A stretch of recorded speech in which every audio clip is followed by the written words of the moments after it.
पुन्हा एकदा शासनाच्या शिष्टमंडळाचं ओबीसींच्या मागण्यांसाठी ॲडव्होकेट मंगेश ससाणे यांचं पुण्यामध्ये उपोषण सुरू आहे। सरकारचं शिष्टमंडळ आता उपोषणस्थळी दाखल झालेलं आहे। आपण पाहतोय छगन भुजबळ या ठिकाणी उपस्थित आहेत। ओबीसींच्या मागण्यांसाठी ॲडव्होकेट मंगेश ससाणे यांचं पुण्यामध्ये उपोषण सुरू आहे। दुपारीच वडीगोद्री इथं जाऊन लक्ष्मण हाके यांचं उपोषण सोडवल्यानंतर आता सरकारच्या वतीनं हे शिष्टमंडळ पुण्यामध्ये दाखल झालेलं आहे। या ठिकाणी ओबीसींच्या मागण्यांसाठी ॲडव्होकेट मंगेश ससाणे यांचं उपोषण सुरू आहे आणि त्यांची भेट घेण्यासाठी आता सरकारच्या वतीनं हे शिष्टमंडळ दाखल झालंय। मंत्री धनंजय मुंडे, आमदार गोपीचंद पडळकर, मंत्री गिरीश महाजन या ठिकाणी उपस्थित आहेत। मंत्री उदय सामंत, छगन भुजबळ देखील या ठिकाणी उपस्थित आहेत। सरकारच्या वतीनं हे शिष्टमंडळ पुण्यामध्ये दाखल झालेलं आहे। ओबीसींच्या मागण्यांसाठी ॲडव्होकेट मंगेश ससाणे यांचं देखील उपोषण सध्या सुरू आहे। सरकारचं शिष्टमंडळ उपोषणस्थळी दाखल झालं असून आता ते उपोषणकर्त्यांशी चर्चा करतात आणि त्यानंतर ते आता माध्यमांशी संवाद साधणार आहेत का हे पाहणं महत्त्वाचं आहे। मंत्री उदय सामंत आणि छगन भुजबळ देखील या ठिकाणी उपस्थित आहेत।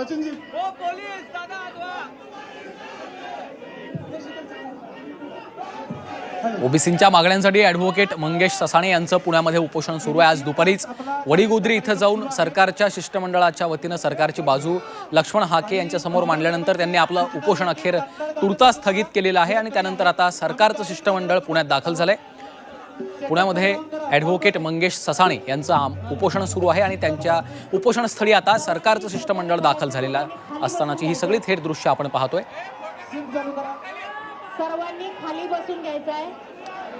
ओबीसींच्या आरक्षणाला कुठलाही धक्का लागणार नाही असं सरकारनं आपल्याला आश्वासन दिल्याचं लक्ष्मण हाके यांनी सांगितलं आणि त्यानंतर त्यांनी आपलं उपोषण स्थगित केलं आणि त्यानंतर आता सरकारचं शिष्टमंडळ पुण्यामध्ये दाखल झालेलं आहे।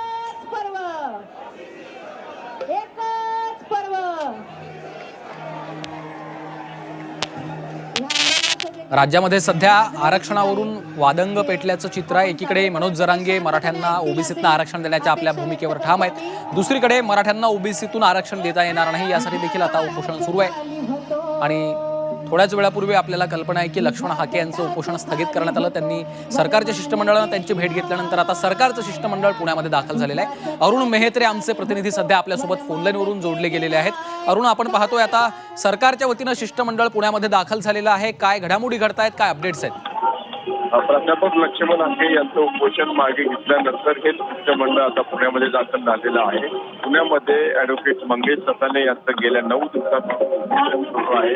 मराठा समाजासाठी काढण्यात आलेलं सगळे रद्द करावं, त्याचप्रमाणे इतर मागण्यांसाठी मंगेश ससाणे पुण्याला बसलेले आहेत। त्यांच्याशी चर्चा करण्यासाठी मंडळी आलेलं आहे। आता पुढच्या काही मिनिटांमध्ये त्यांच्यामध्ये चर्चा होईल। सरकारच्या वतीनं विनंती केलेली आहे की उपोषण मागे द्या, विचार केला जाईल किंवा काही आश्वासन त्यांना देण्यात येईल। हे उपोषण विजवण्यासाठी थांबवण्यासाठी म्हणून शिष्टमंडळाचा प्रयत्न असेल आणि त्यानंतर काय करतात